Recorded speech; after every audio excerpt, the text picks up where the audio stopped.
தந்தை, மைந்தர், தூய ஆவியின் திருப்பேராலே ஆமேன். மன்றாடுவோம். எங்களை படைத்து பராமரித்து பாதுகாத்து வருகின்ற பரம கடவுளே, உம்மை போற்றுகின்றோம், புகழுகின்றோம், உம்மை வாழ்த்துகின்றோம், வணங்குகின்றோம். நீர் வழங்கியிருக்கின்ற இந்த புதிய நாளுக்காக, புதிய வாரத்திற்காக, புதிய தொடக்கங்களுக்காக, புதிய வாய்ப்புகளுக்காக நன்றி கூறுகின்றோம். இந்த புதிய நாளை தொடங்குகின்ற வேளையில் உம்மை வழிபட நீர் தந்திருக்கின்ற அழகான ஒரு வாய்ப்புக்காக நன்றி கூறுகின்றோம். வெவ்வேறு இடங்களில் நாங்கள் ஒரே மனதோடு ஒரே சிந்தையோடு உம்மை வழிபட நீர் ஏற்படுத்தியிருக்கின்ற இந்த ஒழுங்கிற்காக நன்றி கூறுகின்றோம். இந்த வழிபாட்டின் வழியாக உம்மை நாங்கள் காணவும், உம்முடைய உடனிருப்பை நாங்கள் உணரவும், உம்முடைய வார்த்தைகளில் நாங்கள் களி கூறவும், உம்முடைய சத்தியத்தின் வழியாக விடுதலை பெறவும் நீரே அனுகிரகம் செய்ய வேண்டும் என்று விண்ணப்பம் செய்கின்றோம். இந்த வழிபாட்டின் வழியாக நீர் எங்களோடு பேச வேண்டும் என்று, உறவாட வேண்டும் என்று, உம்முடைய வல்லமையான வாக்கியங்களை எங்களுக்கு விளக்க வேண்டும் என்று விண்ணப்பம் செய்கின்றோம். இந்த வழிபாட்டின் வழியாக நீர் எங்களை சந்தித்து, எங்களை சீர்படுத்தி, எங்களை உம்முடைய பிள்ளைகளாக ஏற்று வழிநடத்த வேண்டும் என்று மீட்பர் இயேசுவின் வழியாக கேட்கிறோம், எங்கள் நல்ல கடவுளே. ஆமேன். இந்த வழிபாட்டிற்கு தொடக்கமாக நாம் பக்தருடன் பாடுவேன் என்ற பாடலை நாம் அனைவரும் இணைந்து பாடுவோமாக.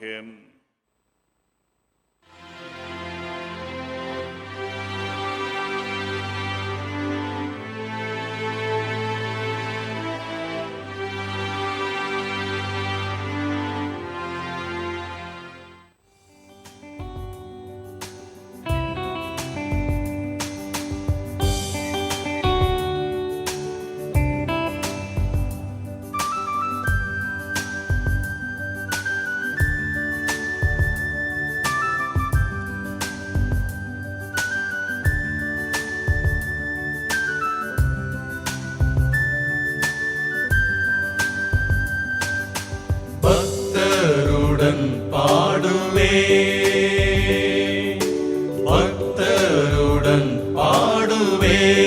பரமசபை முக்த குழாம் கூடுவே.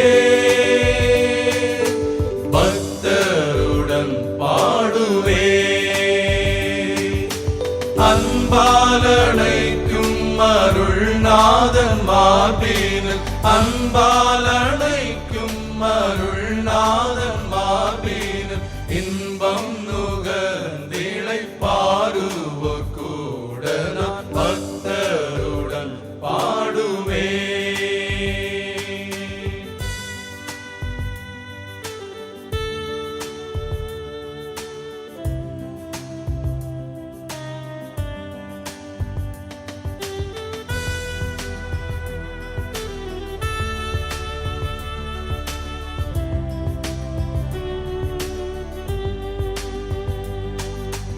அன்பு அழியாதல்லோ, அவ்வண்ணமே அன்பரின் நின்பர்களும்.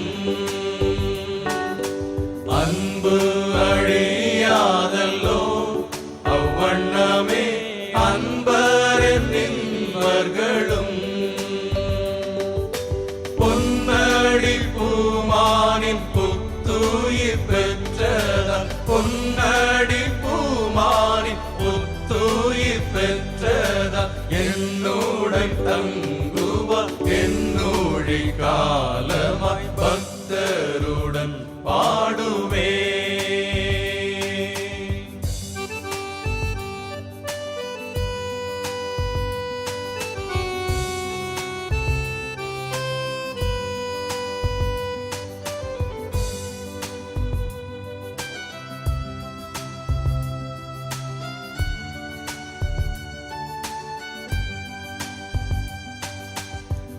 இகமும் பரமும் ஒன்றே, இவ்வடியாக்கு அகமும் ஆண்டவர் அடியே.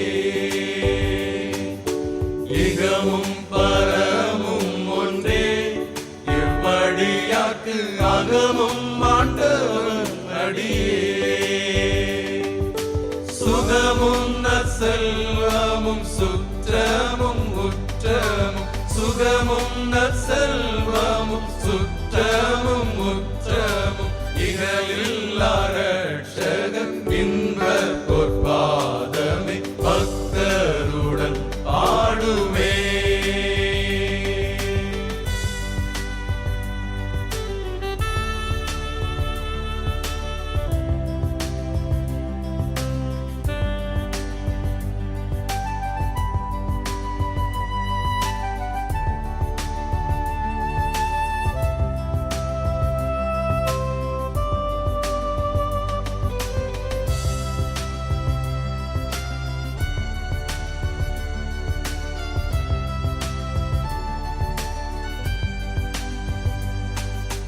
தாயிந்தயவுடையார் தமியனின் சேயன் கண்மூடுகையில்,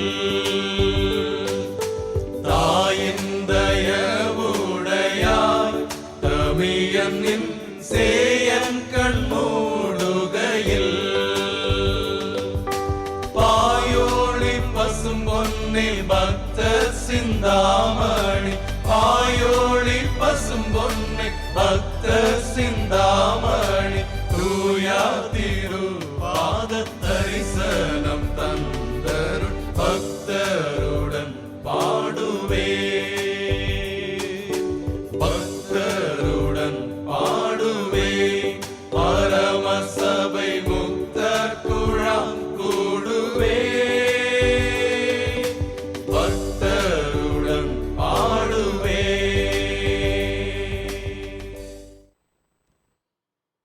இந்த வழிபாட்டில் கலந்து கொண்டிருக்கின்ற உங்கள் அனைவரையும் இறைமைந்தர் இயேசு கிறிஸ்துவின் இனிய திருப்பேரில் அன்புடன் வாழ்த்தி வரவேற்கின்றேன். மூன்றாம் ஆராதனை முறைமையை நாம் பின்பற்றுவோம். கடவுளை நாம் தொழுவோம். கர்த்தரின் வாசல்களில் நன்றி அறிதலோடும் அவர் பிரகாரங்களில் துதியோடும் பிரவேசியுங்கள். அவருக்கு நன்றி செலுத்தி அவர் நாமத்தை தோத்திரியுங்கள். கர்த்தர் நல்லவர், அவர் கிருபை என்றென்றும், அவர் உண்மை தலைமுறை தலைமுறைக்கும் உள்ளது. நம்மை உண்டாக்கின கர்த்தருக்கு முன்பாக நாம் பணிந்து குனிந்து முழங்கார் படியிட கடவோம் வாருங்கள். அவர் நம்முடைய கடவுள், நாம் அவர் மேய்ச்சலின் ஜனமும் அவர் கைக்குள்ளான ஆடுகளுமாம். கர்த்தருடைய பர்வதத்தில் ஏறுபவன் யார்? அவருடைய பரிசுத்த ஸ்தலத்தில் நிற்பவன் யார்?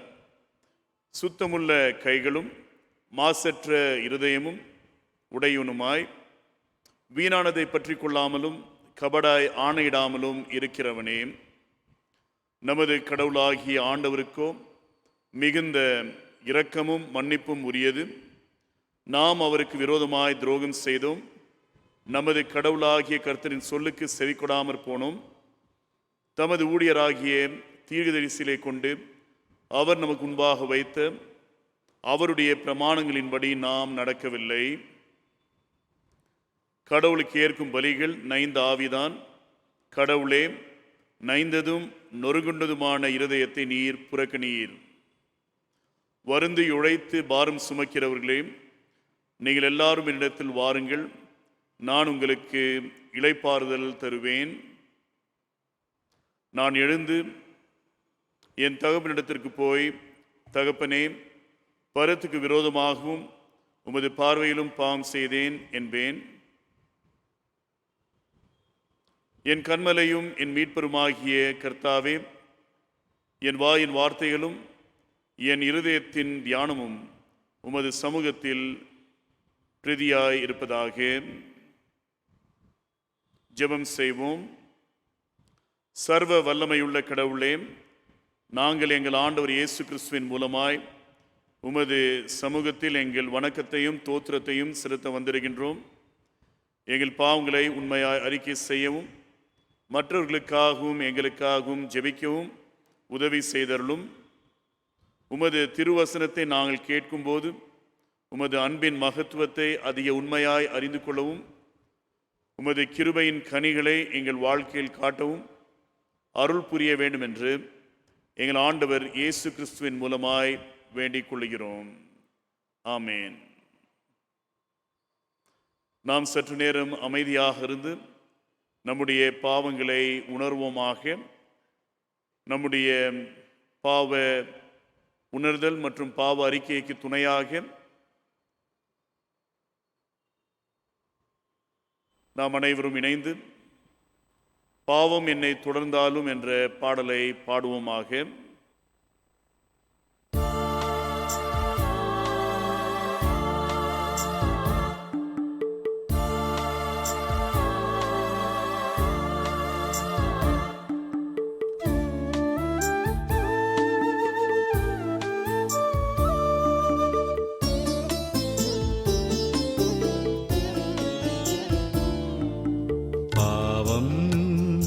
என்னை தொடர்ந்தாலும் இயேசுதேவா உம்மை மறவேனே.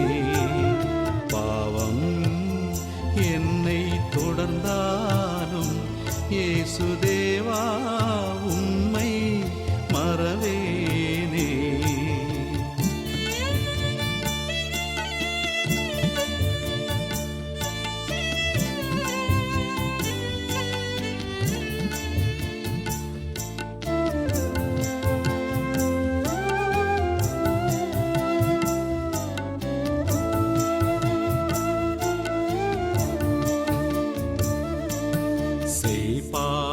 நினைத்து நான் அழுகின்றேன், அதை செய்யாமல் இருந்திட பலமும் இல்லை. பாவம் நினைத்து நான் அழுகின்றேன், அதை செய்யாமல் இருந்திட பலமும் இல்லை. மெய்யாகவும் துணை வேண்டுமையா,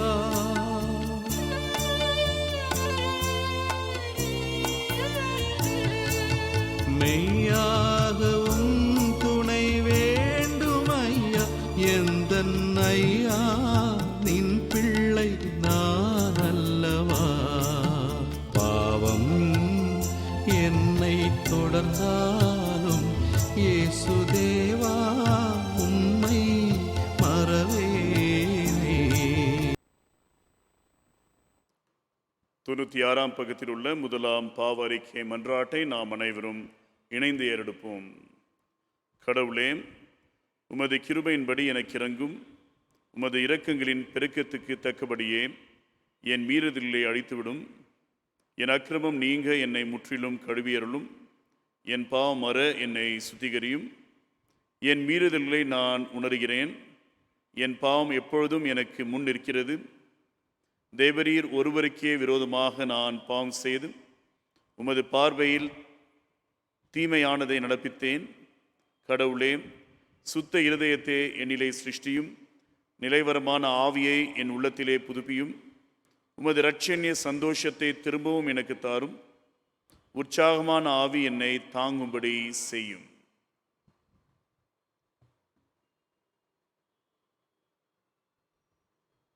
இரக்கமுள்ள ஆண்டவரே, உம்மிடத்தில் விசுவாசமாக இருக்கிற ஜனமாகிய நாங்கள் சகல பாவங்களும் அற சுத்திகரிக்கப்படுவதற்கும் அமைதலான மனத்தோடே உமக்கு ஊழியம் செய்வதற்கும் எங்களுக்கு பாவ மன்னிப்பையும் சமாதானத்தையும் அருளி செய்ய வேண்டும் என்று எங்கள் கர்த்தராகிய கிறிஸ்துவின் மூலமாய் வேண்டிக் கொள்கிறோம்.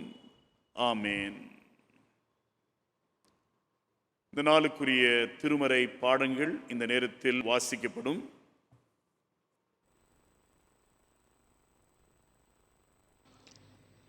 வாசிக்கும்படியாய் தேர்ந்தெடுக்கப்பட்ட முதலாம் திருமறை பாடம் யாத்ராகம புத்தகம், அதிகாரம் 3, வசனங்கள் 1 முதல் 12 வரை.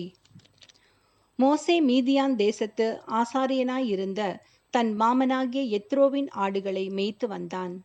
அவன் ஆடுகளை வனாந்தரத்தின் பின்புறத்திலே ஓட்டி தேவ பர்வதமாகிய ஓரேப் மட்டும் வந்தான். அங்கே கர்த்தருடைய தூதனானவர் ஒரு முட்செடியின் நடுவிலிருந்து உண்டான அக்கினி ஜுவாலையிலே நின்று அவனுக்கு தரிசனமானார். அப்பொழுது அவன் உற்று பார்த்தான். முட்செடி அக்கினியால் ஜுவாலித்து எரிந்தும் அது வெந்து போகாமல் இருந்தது. அப்பொழுது மோசே, இந்த முட்செடி வெந்து போகாதிருக்கிறது என்ன? நான் கிட்ட போய் இந்த அற்புத காட்சியை பார்ப்பேன் என்றான். அவன் பார்க்கும்படி கிட்ட வருகிறதை கர்த்தர் கண்டார். முட்செடியின் நடுவிலிருந்து தேவன் அவனை நோக்கி, மோசே, மோசே என்று கூப்பிட்டார். அவன், இதோ அடியேன் என்றான். அப்பொழுது அவர், இங்கே கிட்டி சேராயாக, உன் கால்களில் இருக்கிற பாதரட்சையை கழற்றி போடு, நீ நிற்கிற இடம் பரிசுத்த பூமி என்றார். பின்னும் அவர், நான் ஆபிரகாமின் தேவனும் ஈசாக்கின் தேவனும் யாக்கோபின் தேவனும் ஆகிய உன் பிதாக்களுடைய தேவனாய் இருக்கிறேன் என்றார். மோசே தேவனை நோக்கி பார்க்க பயந்ததினால் தன் முகத்தை மூடிக்கொண்டான். அப்பொழுது கர்த்தர், எகிப்தில் இருக்கிற என் ஜனத்தின் உபத்திரவத்தை நான் பார்க்கவே பார்த்து, ஆளோட்டுகளின் நிமித்தம் அவர்கள் இடுகிற கூக்குரலை கேட்டேன். அவர்கள் படுகிற வேதனைகளையும் அறிந்திருக்கிறேன். அவர்களை எகிப்தியரின் கைக்கு விடுதலையாக்கவும், அவர்களை அந்த தேசத்திலிருந்து நீக்கி கானானியரும் ஏத்தியரும் எமோரியரும் பெரிசியரும் ஏவியரும் எபூசியரும் இருக்கிற இடமாகிய பாலும் தேனும் ஓடுகிற நலமும் விசாலமுமான தேசத்தில் கொண்டு போய் சேர்க்கவும் இறங்கினேன். இப்பொழுதும் இஸ்ரவேல் புத்திரரின் கூக்குரல் என் சந்நிதியில் வந்து எட்டினது. எகிப்தியர் அவர்களை ஒடுக்குகிற ஒடுக்குதலையும் கண்டேன்.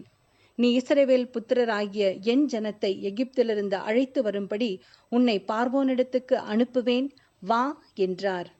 அப்பொழுது மோசே தேவனை நோக்கி, பார்வோனிடத்துக்கு போகவும் இஸ்ரவேல் புத்திரரை எகிப்திலிருந்து அழைத்து வரவும் நான் எம்மாத்திரம் என்றான். அதற்கு அவர், நான் உன்னுடனே இருப்பேன்.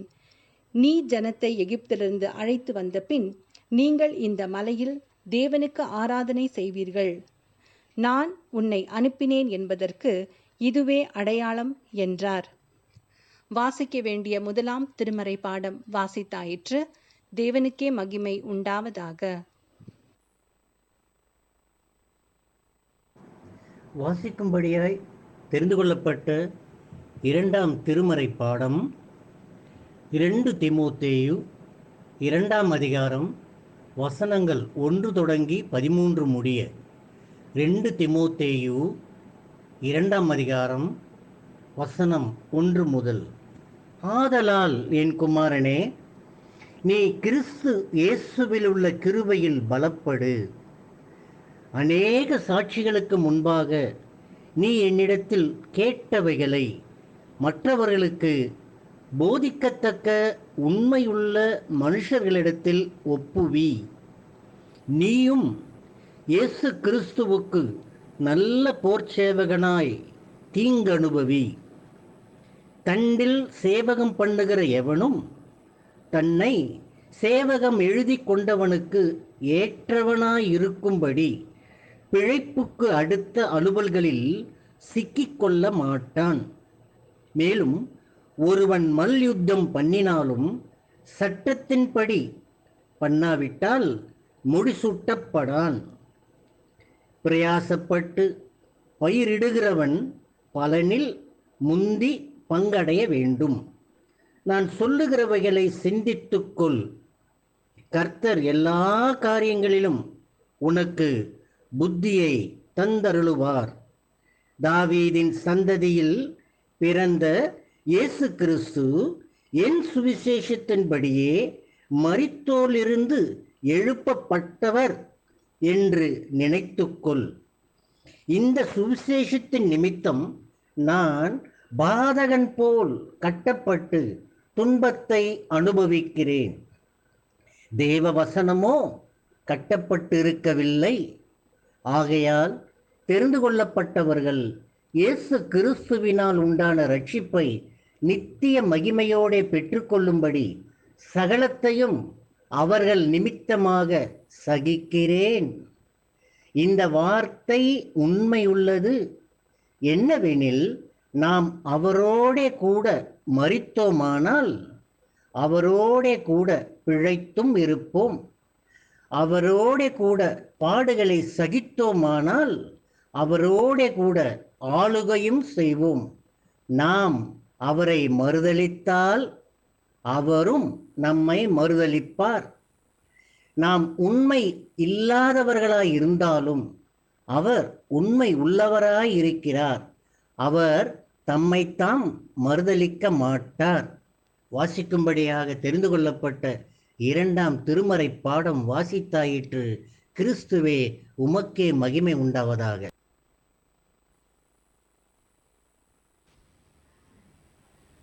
இந்நாளுக்கான நற்செய்தி பாடம் பரிசுத்த யோவான் எழுதின நற்செய்தி நூல் 12ஆம் அதிகாரம் வசனங்கள் 20 முதல் 26 வரை. யோவான் 12 20 முதல் 26 வரை. பண்டிகையில் ஆராதனை செய்ய வந்தவர்களில் சில கிரேக்கர் இருந்தார்கள். அவர்கள் கலிலேய நாட்டு பெத்சாய்தா ஊரானாகிய பிலிப்புவினிடத்தில் வந்து, ஐயா, இயேசுவை காண விரும்புகிறோம் என்று அவனை கேட்டுக்கொண்டார்கள். பிலிப்பு வந்து அதை அந்திரேயாவுக்கு அறிவித்தான். பின்பு அந்திரேயாவும் பிலிப்புவும் அதை இயேசுவுக்கு அறிவித்தார்கள். அப்பொழுது இயேசு அவர்களை நோக்கி, மனுஷகுமாரன் மகிமைப்படும்படியான வேலை வந்தது. மெய்யாகவே மெய்யாகவே நான் உங்களுக்கு சொல்லுகிறேன், கோதுமை மணியானது நிலத்தில் விழுந்து சாகாவிட்டால் தனித்திருக்கும், செத்ததேயாகில் மிகுந்த பலனை கொடுக்கும். தன் ஜீவனை சிநேகிக்கிறவன் அதை இழந்து போவான். இந்த உலகத்தில் தன் ஜீவனை வெறுக்கிறவனோ அவன் அதை நித்திய ஜீவ காலமாய் காத்து கொள்ளுவான். ஒருவன் எனக்கு ஊழியம் செய்கிறவனானால் என்னை பின்பற்ற கடவன். நான் எங்கே இருக்கிறேனோ அங்கே என் ஊழியக்காரனும் இருப்பான். ஒருவன் எனக்கு ஊழியம் செய்தால் அவனை பிதாவானவர் கனம் பண்ணுவார் என்பதே. வாசிக்க வேண்டிய நற்செய்தி பாடம் வாசித்தாயிற்று. கிறிஸ்துவே உமக்கே மகிமை உண்டாவதாக. இந்த நேரத்திலும் கூட நாம் அனைவரும் இணைந்து இறையியல் பயணம் தொடர்வோம் என்ற பாடலை பாடுவோமாக.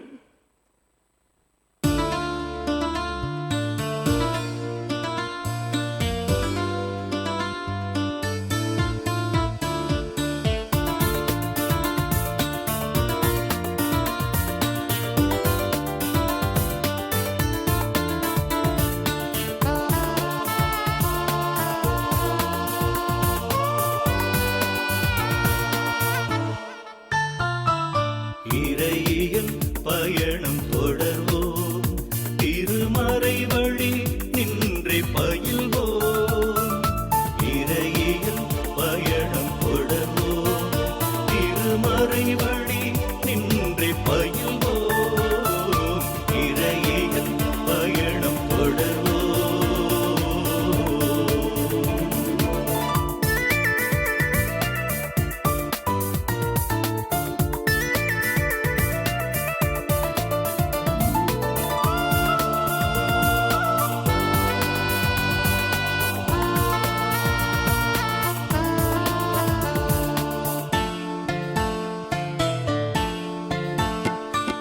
சூழல்கள் தொடுத்திடும் வினாக்கள், நம் சிந்தைக்கு துணை தரும் சவால்கள். சூழல்கள் தொடுத்திடும் வினாக்கள், நம் சிந்தைக்கு துணை தரும் சவால்கள். ஏழைகள் எழுப்பிடும் கேள்விகள், ஏழைகள் எழுப்பிடும் கேள்விகள், நம் இறையியல் திசை வழிகாட்டிகள். இறையியல் திசை வழிகாட்டிகள். இறையியல் பயணம் தொடர்வோம், திருமறை வழி நின்றே பயில்வோம். இறையியல் பயணம் தொடர்வோம்.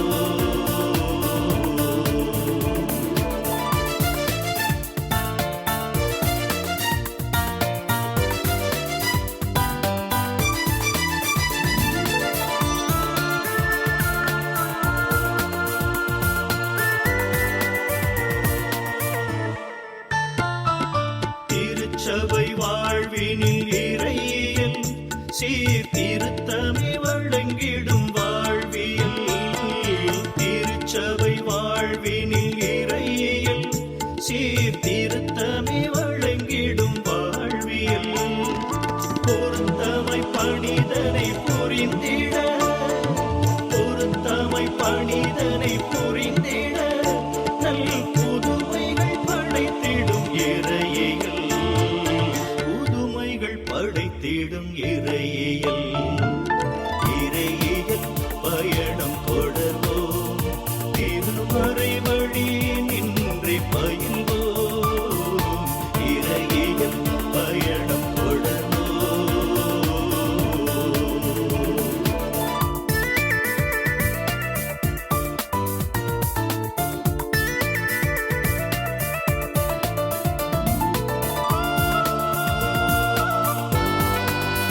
விடுதலை வாழ்வினை நினைத்தே நல் வீரமாய் செயல்படும் இறையில்.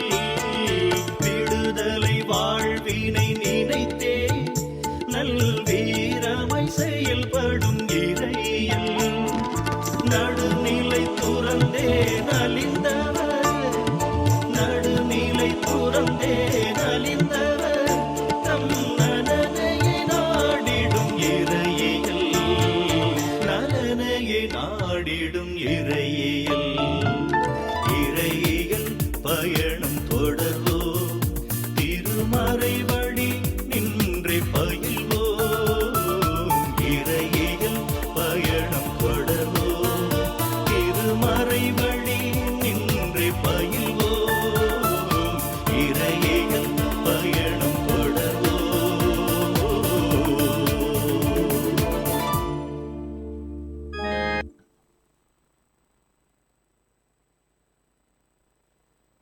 ஜெபிப்போம். அருள் நிறைந்த ஆண்டவரே, எங்கள் தாயும் தந்தையுமானவரே, இவ்வேளையிலும் கூட நாங்கள் உம்முடைய வார்த்தையை தியானிக்க, உம்முடைய வார்த்தையின் வழியாக புது வாழ்வை பெற உம்மிடம் வருகின்றோம். உம்முடைய வார்த்தை எங்களுக்கு போதியும். உம்முடைய வார்த்தையின் வழியாக எங்கள் வாழ்க்கையில் விடுதலையை நீர் ஏற்படுத்த வேண்டும் என்று மீட்பர் இயேசுவின் வழியாக கேட்கிறோம் எங்கள் நல்ல கடவுளே. ஆமேன். அன்புக்குரியவர்களே, உங்கள் அனைவரையும் நம்முடைய ஆண்டவரும் மீட்பெருமான இயேசு கிறிஸ்துவின் இனிய திருப்பெயரில் அன்புடன் வாழ்த்தி வரவேற்கின்றேன். இந்த நாளிலும் கூட நாம் ஒன்றாக இணைந்து கடவுளை வழிபட கடவுள் தந்திருக்கின்ற ஒரு அழகான தருணத்திற்காக கடவுளுக்கு நன்றியை செலுத்துவோமாக.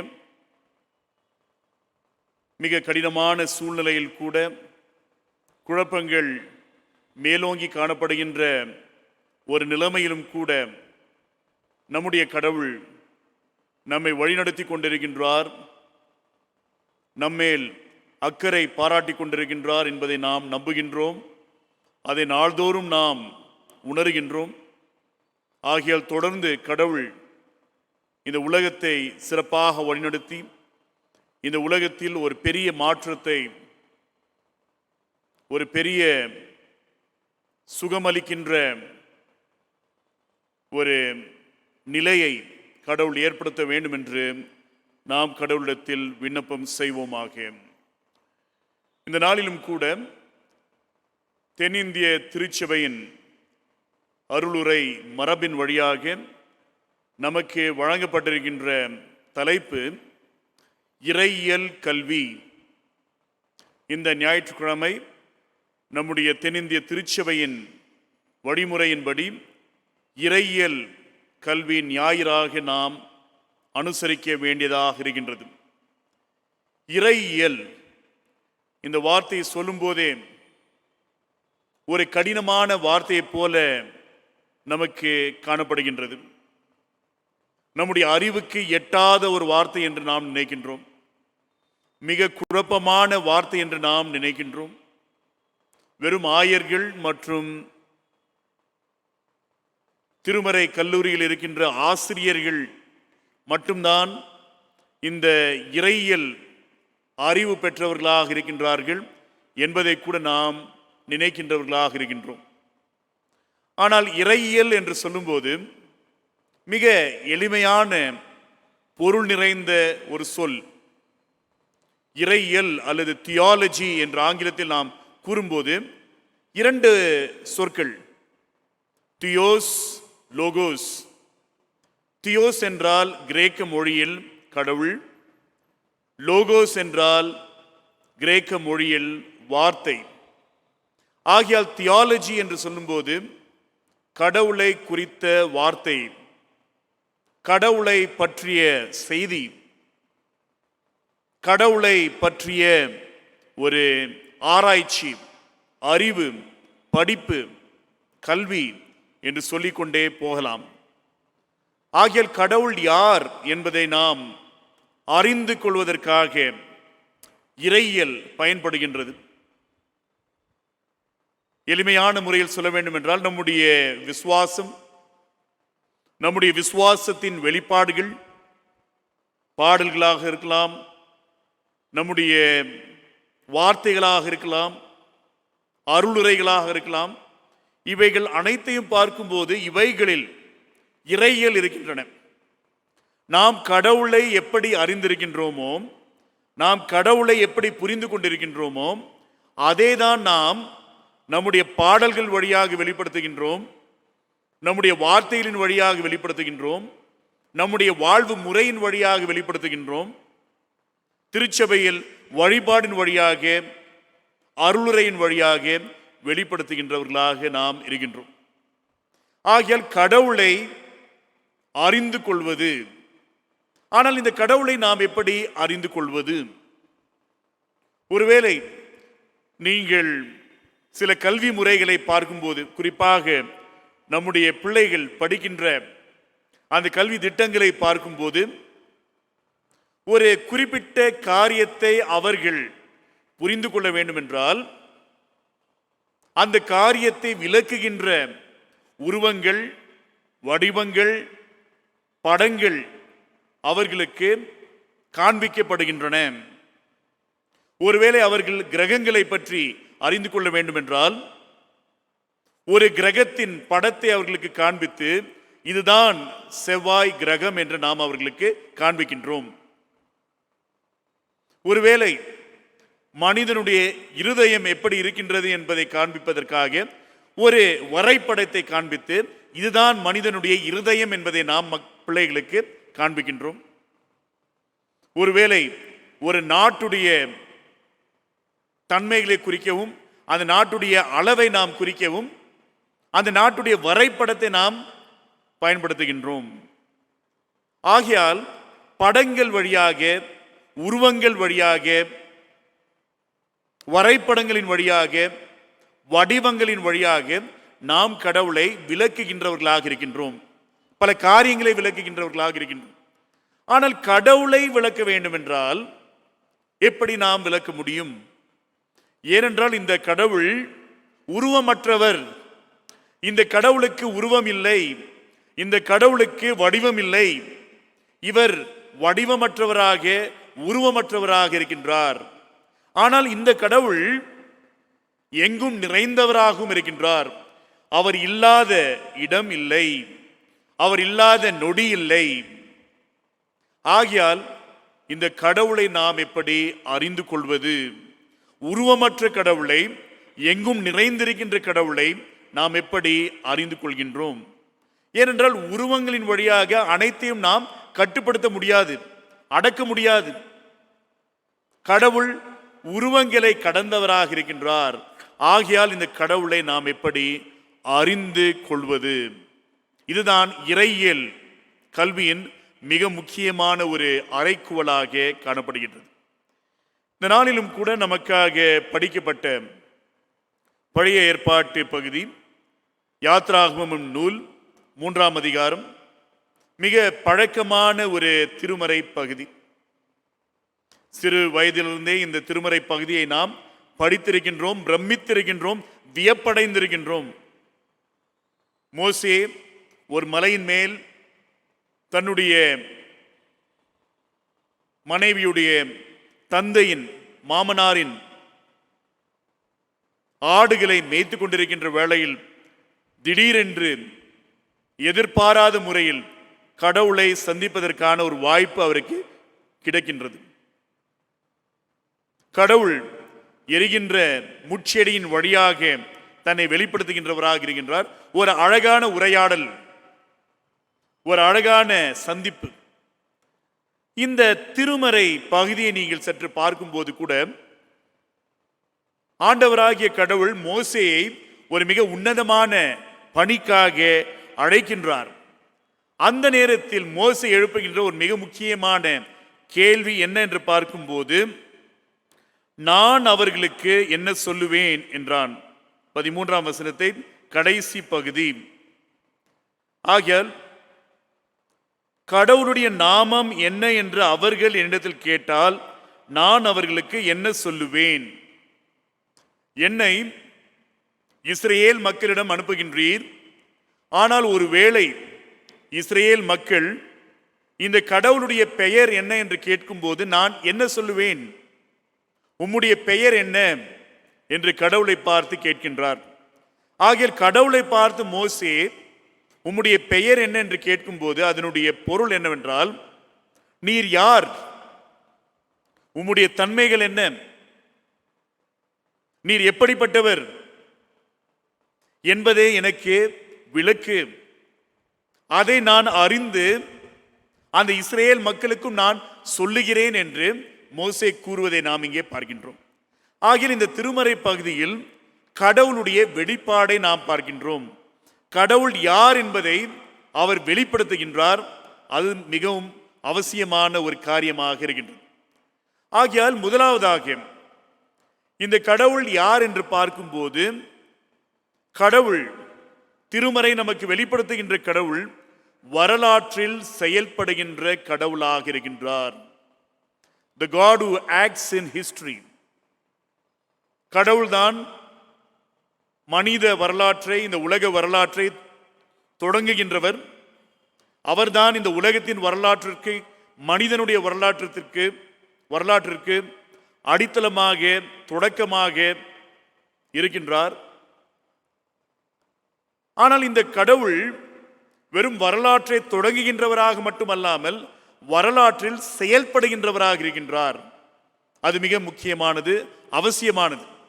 ஆகையால் தான் மோசே உம்முடைய பெயர் என்ன என்று கேட்கும்போது அதற்கு பதிலாக கடவுள் சொல்லுகின்ற காரியத்தை நாம் இங்கே பார்க்கின்றோம். 15ஆம் வசனம், மேலும் தேவன் மோசேயை நோக்கி, ஆபிரகாமின் தேவனும் ஈசாக்கின் தேவனும் யாக்கோபின் தேவனுமாய் இருக்கிற உங்கள் பிதாக்களுடைய தேவனாகிய கர்த்தர். ஆகையால் மோசே கடவுளை பார்த்து உம்முடைய பெயர் என்ன என்று கேட்கும்போது நான் இருக்கிறவராகவே இருக்கிறேன் என்று சொன்ன கடவுள் இப்பொழுது என்ன சொல்கின்றார்? நான் உங்களுடைய பிதாக்களின் கடவுள், தலைமுறை தலைமுறையாக உங்களுக்கு கடவுளாக இருந்திருக்கின்றேன். வரலாற்றில் நான் செயல்பட்டு கொண்டுதான் வருகின்றேன். ஆபிரகாமின் கடவுளாக, ஈசாக்கின் கடவுளாக, யாக்கோபின் கடவுளாக, உங்கள் மூதாதையர்கள் அனைவருக்கும் நான் கடவுளாக செயல்பட்டு கொண்டுதான் வருகின்றேன். ஆகையால் கடவுள் தன்னை வரலாற்றில் செயல்படுகின்றவராக விளக்குகின்றார். ஆகையால் இந்த கடவுள் ஒரு கருத்து மட்டுமல்ல, இந்த கடவுள் ஒரு மெய்யியல் மட்டுமல்ல, இந்த கடவுள் ஒரு சக்தி மட்டுமல்ல.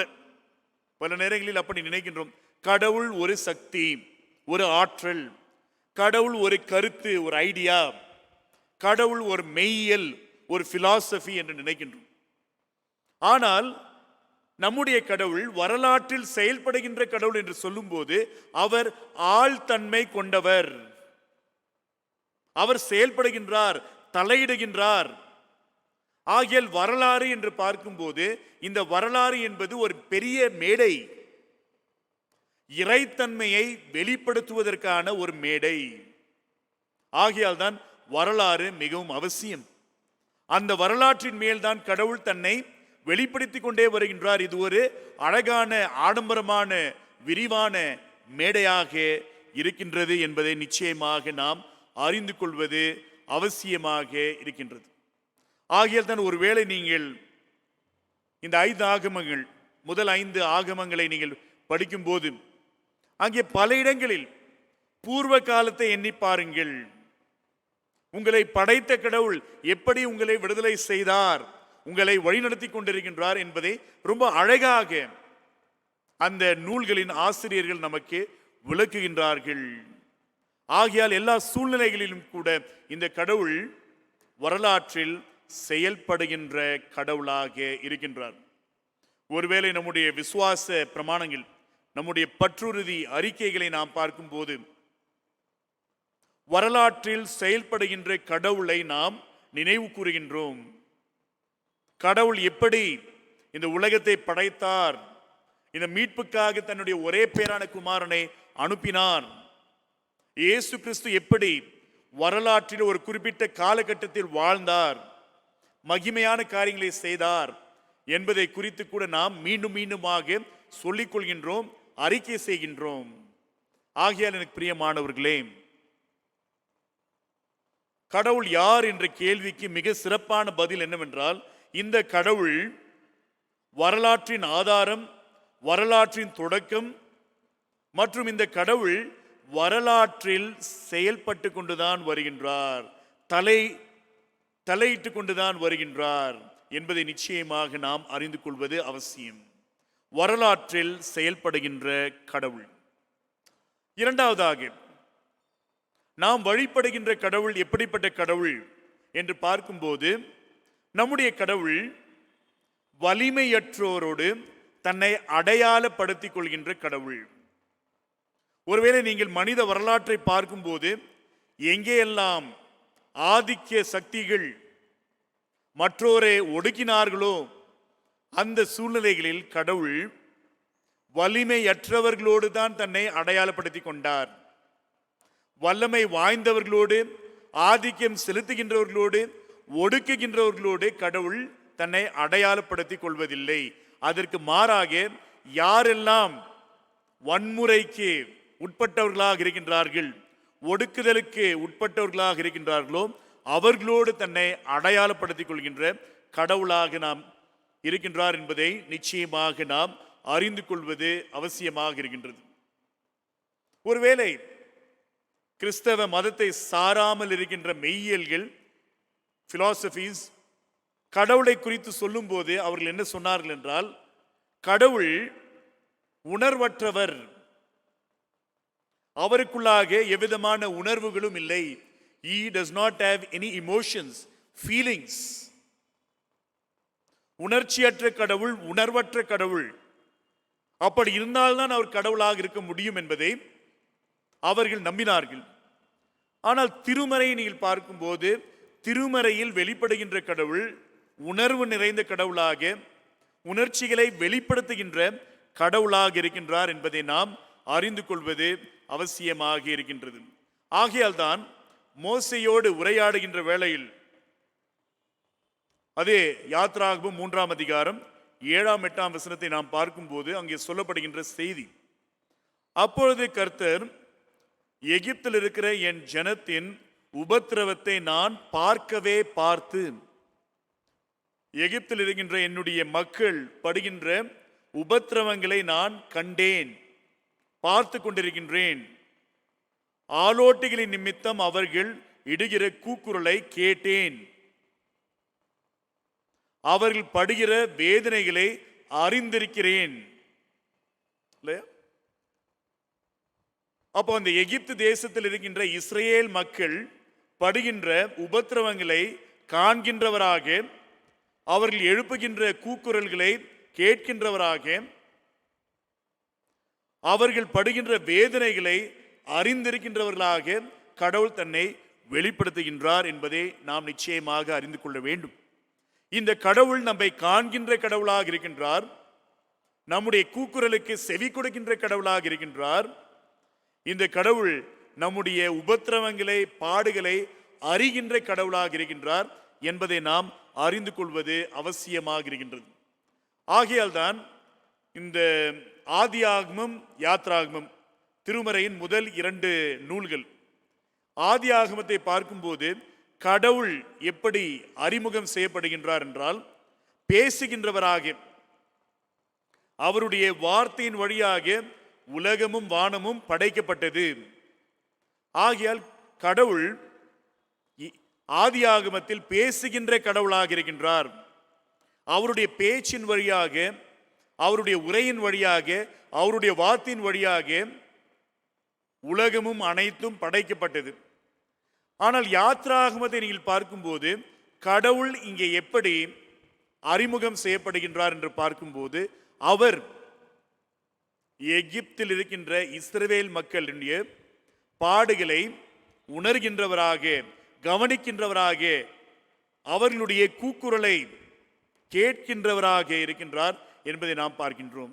ஆகையால் யாத்ராகமத்தில் நாம் பார்க்கின்ற கடவுள் செவி கொடுக்கின்ற கடவுளாக இருக்கின்றார்.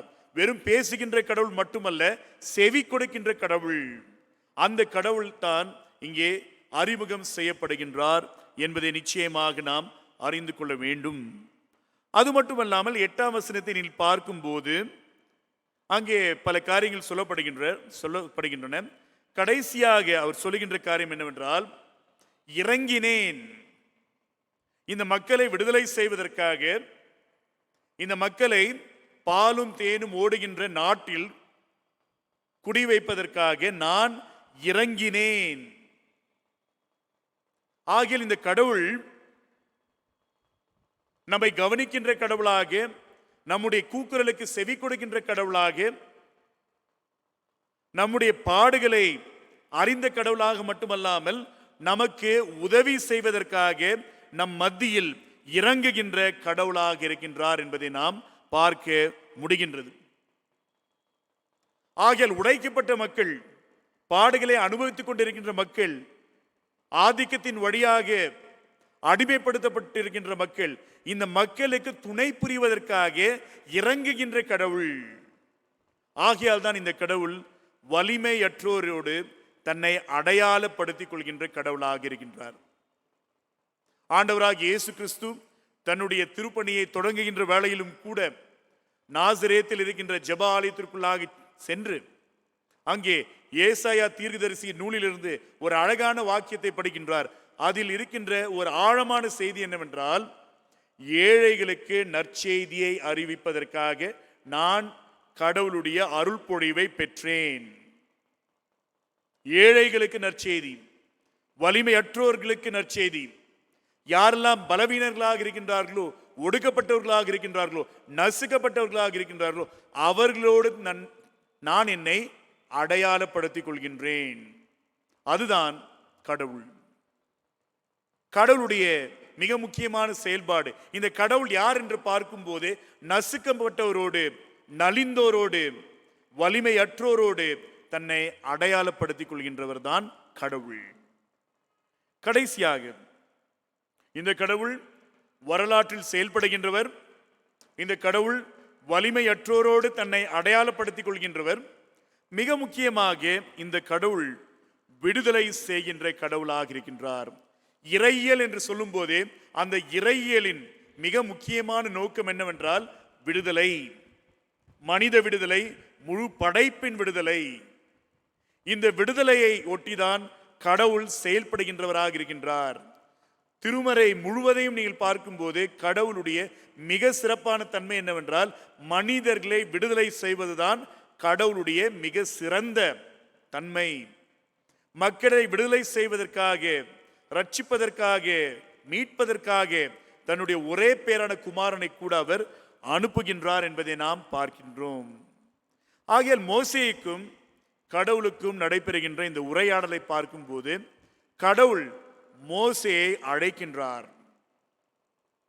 இந்த இஸ்ரேல் மக்களை விடுதலை செய்வதற்காக நான் இறங்கி இருக்கின்றேன். நான் இந்த மக்களோடு மேகஸ்தம்பமாக, அக்கினி ஸ்தம்பமாக பயணம் செய்வேன், இவர்களோடு இருப்பேன். ஆனால் இவர்களை விடுதலை செய்வதற்காக, இவர்களுக்கு ஒரு குரலாக, இவர்களுக்கு ஒரு தலைவராக, என்னுடைய பிரதிநிதியாக ஒருவர் எனக்கு வேண்டும் என்று சொல்லி கடவுள் மோசேயை அழைக்கின்றார்.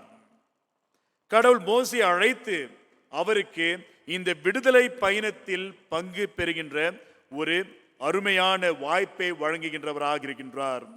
ஆகையால் இறையியலின் மிக முக்கியமான நோக்கம் என்னவென்றால், விடுதலைக்காக கடவுள் உழைக்கின்ற வேளையில் மனிதர்கள் எப்படி அந்த விடுதலை நாயகரோடு இணைந்து செயல்பட முடியும், அதுதான் ஒரு பெரிய அறைகூவலாக இருக்கின்றது. இந்த நாளிலும் கூட நிருபப்பாடமாக பவுலடிகளார் தீமோத்தேயுக்கு எழுதின 2ஆம் அதிகாரம் 9ஆம் வசனத்திலிருந்து ஒரு காரியத்தை உங்களுக்கு சொல்ல விரும்புகின்றேன். 2:9. இந்த சுவிசேஷத்தின் நிமித்தம் நான் பாதகன் போல் கட்டப்பட்டு துன்பத்தை அனுபவிக்கிறேன். இந்த சுவிசேஷத்தின் நிமித்தமாக, இந்த நற்செய்தியின் விளைவாக நான் ஒரு குற்றவாளியைப் போல கட்டப்பட்டிருக்கின்றேன், துன்பங்களை அனுபவிக்கின்றேன் என்று பவுலடிகளார் சொல்லுகின்றார். ஆகையால் விடுதலை பயணத்தில், விடுதலை பணியில் நாம் ஈடுபட வேண்டும் என்றால் பல நேரங்களில் நம்முடைய விடுதலையை நாம் இழக்க வேண்டிய நிலைமைகள் ஏற்படும். பவுலடிகளார் விடுதலையின் நற்செய்தியை கூறிக்கொண்டிருக்கின்றார். அந்த விடுதலையின் நற்செய்தியை கூறும்போது அவர் ஒரு குற்றவாளியை போல கட்டப்பட்டிருக்கின்றார், சிறையில் வைக்கப்பட்டிருக்கின்றார், பல அவதிகளை அனுபவித்துக் கொண்டிருக்கின்றார். ஆகிய விடுதலைக்காக உழைக்கும் போது தன்னுடைய விடுதலையை இழக்க வேண்டிய நிலைமையும் ஏற்படும். அதுதான் பவுலுடைய வாழ்க்கையில் பார்க்கின்றோம். கடந்த நாட்களிலும் கூட கடவுளுடைய மிக சிறந்த ஒரு பணியாளர் தன்னுடைய வாழ்க்கையை இழந்த அந்த சம்பவத்தை நாம் பார்த்தோம். எப்படி ஒரு முதிர் வயதுள்ள ஒரு மனிதர், ஆண்டவருடைய திருப்பணியை செய்கின்ற ஒரு மனிதர், ஆதிவாசி மக்கள் மத்தியில் அவர்களுடைய முன்னேற்றத்திற்காக, அவர்களுடைய விடுதலைக்காக உழைத்த ஒரு மனிதர், அரசின் பாதுகாவலில் இருந்தும் படுகொலை செய்யப்பட்டார் என்பதை நாம் பார்த்தோம். ஒரு காட்சி நம்முடைய நினைவில் எப்பொழுதும் இருக்கும். என்ன காட்சி என்றால், 80 வயது கடந்த ஒரு நபர், பலவிதமான வியாதியால் பாதிக்கப்பட்ட ஒரு நபர், மிக வலிமையற்ற ஒரு சூழ்நிலையில் ஒரு மருத்துவமனை படுக்கையின் மேல் படுத்துக் கொண்டிருக்கின்றார். அவருடைய கால்கள் இரும்பு சங்கிலியினால் கட்டப்பட்டிருக்கின்றது. பவுலடிகளார் என்ன சொல்கின்றார்? நற்செய்தியின் விளைவாக நான் ஒரு பாதகனைப் போல, குற்றவாளியைப் போல கட்டப்பட்டிருக்கின்றேன், பல அவதிகளை அனுபவித்துக் கொண்டிருக்கின்றேன் என்று. அந்த காட்சியையும் இந்த காட்சியும் சற்று ஒப்பிட்டு பாருங்கள்.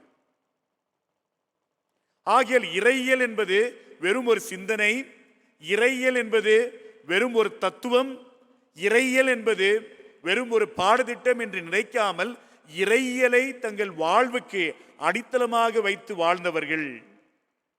இவர்களுடைய வாழ்க்கையில் பலவிதமான இழப்புகளை இவர்கள் சந்திக்க வேண்டியதாக இருந்தது. தங்கள் விடுதலையே இவர்கள் துறக்க வேண்டிய ஒரு சூழ்நிலை ஏற்பட்டது. அது மட்டுமல்லாமல் தங்கள் வாழ்வையே துறக்க வேண்டிய ஒரு சூழ்நிலையும் ஏற்படுகின்றது. ஆகையால் தான் இந்த நாளிலும் கூட நற்செய்தி பகுதியாக நாம் வாசித்த யோவான் 12ஆம் அதிகாரத்தில் கூட இயேசு கிறிஸ்து என்ன சொல்கின்றார்?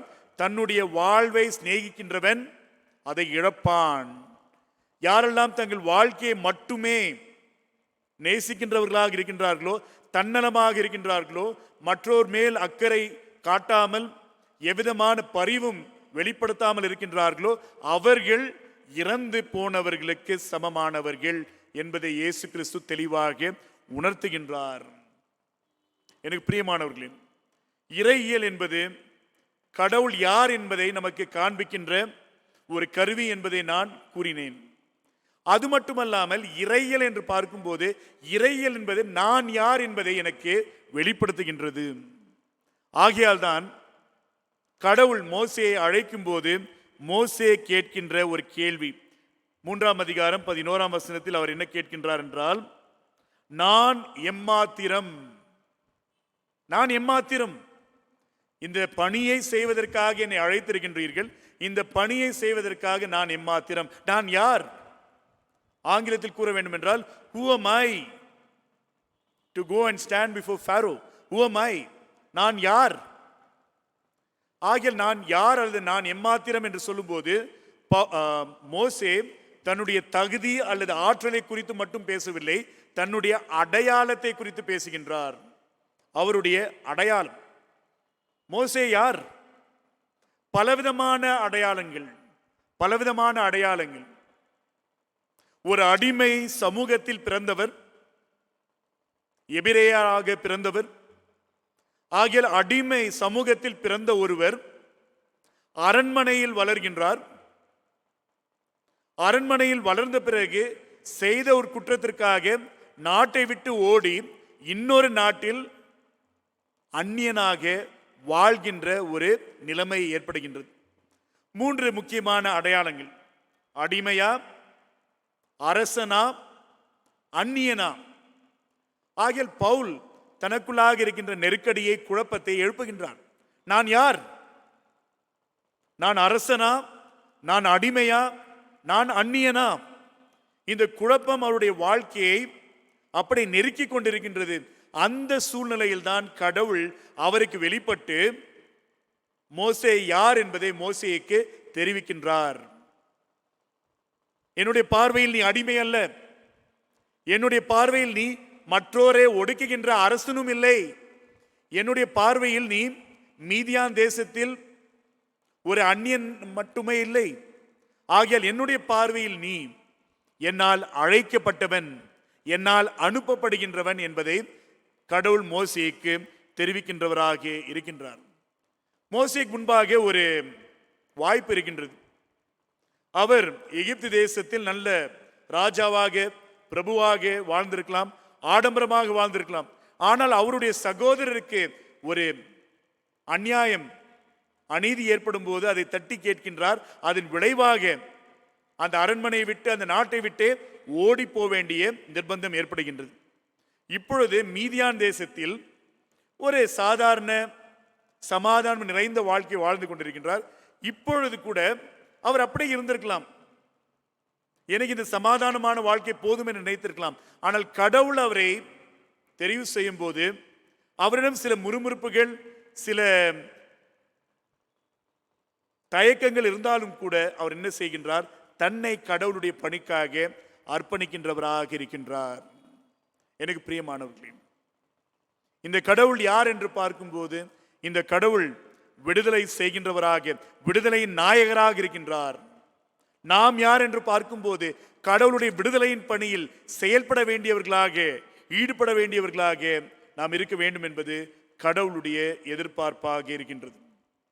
இறையியல் கல்வி. இறையியல், கடவுள் என்றால் யார்? இந்த கடவுள் வரலாற்றில் செயல்படுகின்ற கடவுள். இந்த கடவுள் வலிமையற்றோரோடு தன்னை அடையாளப்படுத்திக் கொள்கின்ற கடவுள். இந்த கடவுள் விடுவிக்கின்ற கடவுள். விடுதலை பணியில் நாம் ஈடுபட வேண்டும் என்று நம்மை அழைக்கின்ற கடவுள், நம்மை அனுப்புகின்ற கடவுள். தொடர்ந்து கடவுள் உங்களை இன்னும் சிறப்பாக ஆசீர்வதித்து வழிநடத்த வேண்டும் என்று வாழ்த்துகின்றேன். கடவுள் தாமே உங்கள் அனைவரையும் வழிநடத்துவாராக. ஆமேன்.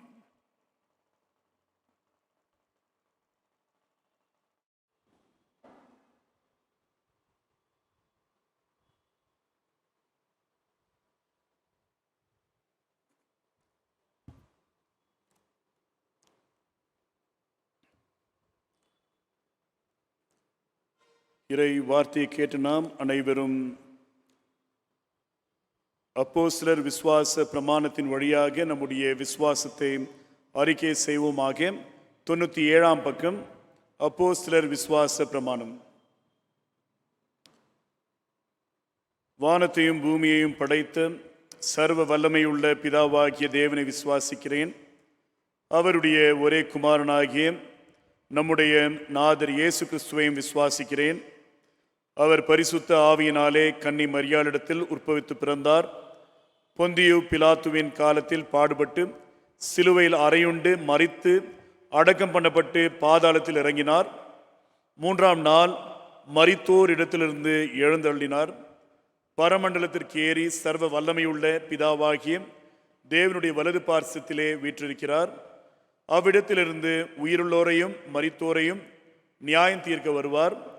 பரிசுத்த ஆவியையும் விசுவாசிக்கிறேன். பொதுவாக இருக்கிற பரிசுத்த சபையும் பரிசுத்தவான்களுடைய ஐக்கியமும் பாவ மன்னிப்பும் சரீர உயிர்த்தெழுதலும் நித்திய ஜீவனும் உண்டென்று விசுவாசிக்கிறேன். ஆமேன்.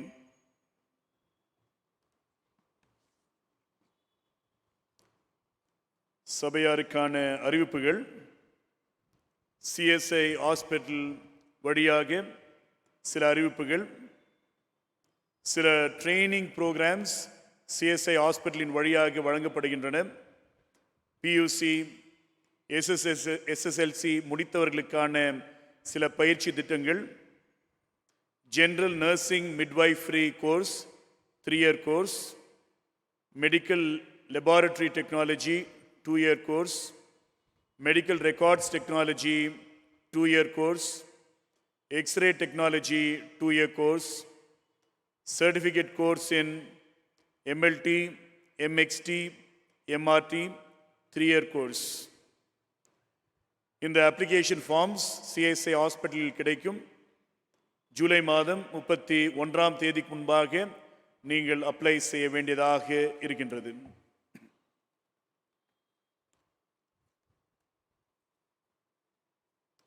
திருச்சபையின் தேர்தல் குறித்த அறிவிப்பு. தேர்தலில் வாக்காளர் அல்லது வேட்பாளர், ஓட்டர் அல்லது கேண்டிடேட்டாக இருக்க வேண்டும் என்றால் ஒரு நபர் 21 வயது நிரம்பியவராக இருக்க வேண்டும். திருவிருந்து அல்லது திடப்படுத்தல் பெற்ற உறுப்பினராக இருக்க வேண்டும். திருச்சபை வழிபாட்டிற்கு தவறாமல் வருகின்றவராக இருக்க வேண்டும். ஒரு ஆண்டில் குறைந்தபட்சம் 3 முறையாவது சொந்த திருச்சபையில் திருவிருந்து பெற்றவராக இருக்க வேண்டும். குறிப்பிட்ட திருச்சபையில் குறைந்தபட்சம் 12 மாதங்களாவது உறுப்பினராக இருந்திருக்க வேண்டும். மற்றும் ஒருவேளை இன்னொரு திருச்சபையிலிருந்து வந்திருந்தால் அந்த திருச்சபையிலிருந்து டிரான்ஸ்ஃபர் சர்டிஃபிகேட்டை பெற்றவராக இருக்க வேண்டும். பேராயருடைய ஒழுங்கு நடவடிக்கைக்கு உட்பட்டவராக இருக்கக்கூடாது. கடந்த 3 ஆண்டுகளாக கிறிஸ்தவ விசுவாசத்தை புறக்கணித்தவராக இருக்கக்கூடாது. பேராயத்தை சார்ந்த மற்ற எந்த திருச்சபையிலும் வாக்களிக்கின்ற உறுப்பினராக இருக்கக்கூடாது. நம்முடைய பேராயத்தில் ஓய்வு பெற்ற ஆயராக அல்லது ராஜினாமா செய்த ஆயராக இருப்பவர்கள் இந்த தேர்தலில் பங்கேற்க முடியாது.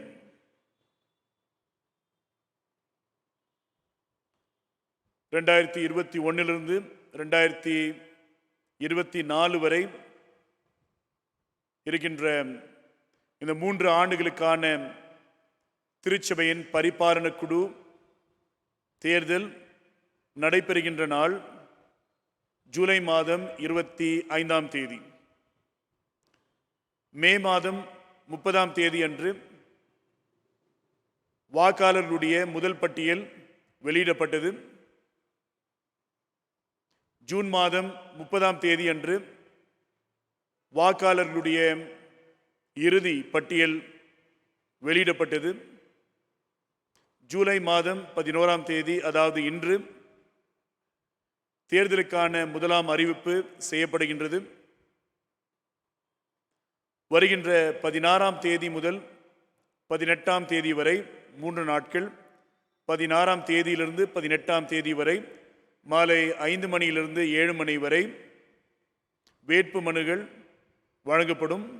Nomination forms will be issued from the 16th to 18th of July from 5 p.m. to 7 p.m. Second notification of election, தேர்தலுக்கான 2ஆம் அறிவிப்பு வருகின்ற ஞாயிற்றுக்கிழமை ஜூலை மாதம் 18ஆம் தேதி நடைபெறும். வேட்பு மனுக்கள் தாக்கல் செய்ய வேண்டிய கடைசி நாள் ஜூலை மாதம் 19ஆம் தேதி 7 மணிக்கு உள்ளாக, மாலை 7 மணிக்கு உள்ளாக. The last date for filing of nominations 19th of July before 7 p.m. Display of eligible candidates 20th July at 11 a.m. தகுதி பெற்ற வேட்பாளர்களுடைய பட்டியல் வருகின்ற 20ஆம் தேதி சரியாக 11 மணிக்கு, காலை 11 மணிக்கு வெளியிடப்படும். வேட்பு மனுக்களை திரும்பி பெறுவதற்கான நாள் 21ஆம் தேதி, ஜூலை மாதம் 21ஆம் தேதி, before 7 p.m. Time for withdrawal of nominations 21st July before 7 p.m. வேட்பாளர்களுடைய இறுதி பட்டியல் 22ஆம் தேதி அன்று வெளியிடப்படும். The final list of contestants will be displayed on 22nd July at 10 p.m. தேர்தல் மற்றும் தேர்தலுக்கான 3ஆம் மற்றும் இறுதி அறிவிப்பு ஜூலை மாதம் 25ஆம் தேதி நடைபெறும். வாக்களிக்கின்ற நேரம் 25ஆம் தேதி காலை 10:30 மணி முதல் 12:30 மணி வரை நம்முடைய திருச்சபையில் இந்த தேர்தல் நடைபெறும். ஒருவேளை ஞாயிற்றுக்கிழமை அன்று மக்கள் கூடக்கூடாது, மக்கள் வழிபடக்கூடாது என்ற அரசு ரீதியான ஆணை ஏதாவது வரும் என்றால் தேர்தல் நாள் 26ஆம் தேதிக்கு தள்ளப்படும். 25ஆம் நாளில் இல்லாமல் 26ஆம் தேதி அன்று காலை 7 மணியிலிருந்து 9:30 மணி வரை நடைபெறும். உறுப்பினர்களுக்கு அந்த தகவல் வழங்கப்படும். ஒருவேளை எவ்விதமான தடைகளும் இல்லை என்றால் ஜூலை மாதம் 25ஆம் தேதி அன்றே, ஞாயிற்றுக்கிழமை அன்றே காலை 10:30 மணியிலிருந்து அந்த வாக்களிக்கின்ற வேளை துவங்கும். ஆகையால் இந்த தேர்தலை நீங்கள் மனதில் கொண்டு நேர்த்தியான நபர்கள், கடவுள் பயம் கொண்ட நபர்கள், திருச்சபையில் மூப்பர்களாக இருந்து திருச்சபையை வழிநடத்த வேண்டும் என்று நீங்கள் கடவுளிடத்தில் விண்ணப்பம் செய்யுங்கள். தொடர்ந்து இந்த தேர்தலுக்காக நீங்கள் ஜெபியுங்கள். ஜெபம் செய்வோம். கிருபை நிறைந்த நல்ல கடவுளே, இந்த நாளுக்காக நன்றி கூறுகின்றோம். இவ்வேளையிலும் கூட நாங்கள் உம்மை வழிபட நீர் தந்த அழகான ஒரு வாய்ப்புக்காக நன்றி கூறுகின்றோம். உம்மை வழிபடுவதின் வழியாக உம்மை மகிமைப்படவும், உம்முடைய புண்ணியங்களை அறிவிக்கவும், எங்களை முழுமையாக உம்மிடம் தாழ்த்தவும் நீர் தந்திருக்கின்ற தருணத்திற்காக நன்றி கூறுகின்றோம். தொடர்ந்து நீரே இந்த உலகத்தின் வாழ்க்கையில் பெரிய ஒரு மாற்றத்தை ஏற்படுத்த வேண்டும் என்று விண்ணப்பம் செய்கின்றோம். உலகமெங்கும் காணப்படுகின்ற பயம், பதற்றம், துன்பங்கள், கடினப்பாடுகள் அனைத்தையும் நீக்கி இந்த உலகத்தில் சமாதானத்தையும் மகிழ்ச்சியையும் நல்ல ஆரோக்கியத்தையும் நீரே ஏற்படுத்த வேண்டும் என்று விண்ணப்பம் செய்கின்றோம். அதுபோலவே எங்கள் அனைவரையும் உடைய கரங்களில் அர்ப்பணிக்கின்றோம். நீரே எங்களுக்கு ஆண்டவராக, அரசராக, வழிகாட்டியாக, நண்பராக, மெய்ப்பராக இருந்து எங்களை வழிநடத்த வேண்டும் என்று விண்ணப்பம் செய்கின்றோம். எல்லா நேரங்களிலும் கூட தூய சிலுவை ஆலயம் இந்த வட்டாரத்தில் மட்டுமல்லாமல் எல்லா இடங்களிலும் உமக்கு சாட்சியாக நிலைத்திருக்கின்ற ஒரு திருச்சபையாக, உம்முடைய ஆசீர்வாதத்தின் கருவியாக செயல்படுகின்ற ஒரு திருச்சபையாக அமைய நீரை அருள் புரிய வேண்டும் என்று விண்ணப்பம் செய்கின்றோம். திருச்சபையில் நடைபெற இருக்கின்ற தேர்தலுக்காக ஜெபிக்கின்றோம். எவ்விதமான தடையும் இல்லாமல் மிக ஆசீர்வாதமான முறையில் இந்த தேர்தலை நீர் எங்களுக்கு நடத்தி தர வேண்டும் என்று விண்ணப்பம் செய்கின்றோம். மிக சிறந்த நபர்கள் தெரிவு செய்யப்பட அவர்கள் வழியாக இந்த திருச்சபையின் ஊழியம், அருள்பணி மிக சிறக்க நீரை அருள் புரிய வேண்டும் என்று விண்ணப்பம் செய்கின்றோம். மீண்டுமாக எங்கள் அனைவரையும் உடைய கரங்களில் அர்ப்பணிக்கின்றோம். நீரை எங்களை ஆசீர்வதித்து பலப்படுத்தி வழிநடத்த வேண்டும் என்று எங்கள் ஆண்டவர் மீட்பெருமான இயேசு கிறிஸ்துவின் வழியாக கெஞ்சி மன்றாடுகிறோம் எங்கள் ஜீவனுள்ள நல்ல கடவுளே. சங்கீதக்காரனோடு இணைந்து சொல்லுவோம். என் ஆத்துமாவே கர்த்தரை ஸ்தோத்ரி, என் முழுவலுமே பரிசுத்த நாமத்தை ஸ்தோத்ரி. என் ஆத்துமாவே கர்த்தரை ஸ்தோத்ரி, அவர் செய்த சகல உபகாரங்களையும் மறவாதே. ஆமேன். திரியேக கடவுளின் ஆசீர்வாதத்தை நாம் அனைவரும் பெற்றுக்கொள்வோமாக. எல்லா புத்திக்கும் மேலான தேவ சமாதானம் உங்களோட இருந்து நீங்கள் தேவனையும் அவருடைய குமாரனாகிய நம்முடைய நாதர் இயேசு கிறிஸ்துவையும் பற்றிய அறிவிலும் அன்பிலும் நிலைத்திருக்கும்படி உங்கள் இருதயத்தையும் சிந்தையும் காக்க கடவது பிதா குமாரன் பரிசுத்த ஆவியுமாகிய சர்வ வல்லமை பொருந்தின தேவனுடைய ஆசீர்வாதம் உங்களுக்குள்ளே இருந்து எப்பொழுதும் உங்களோட நிலைத்திருக்க கடவது.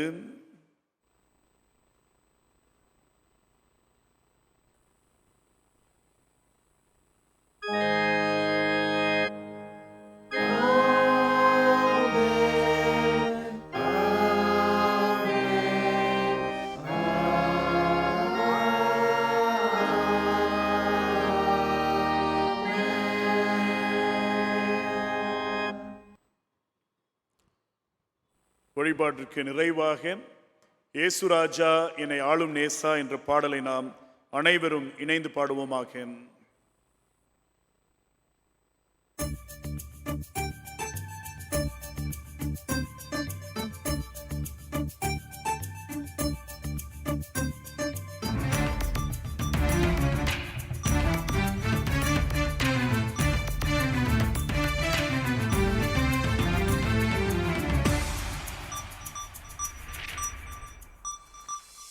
இயேசு ராஜா என்னை ஆளும் நேசா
முதாவியோடும் இருப்பாராக. சமாதானத்தோடு சென்று வருவோமாக. கர்த்தரின் நாமத்தினாலே ஆமேன்.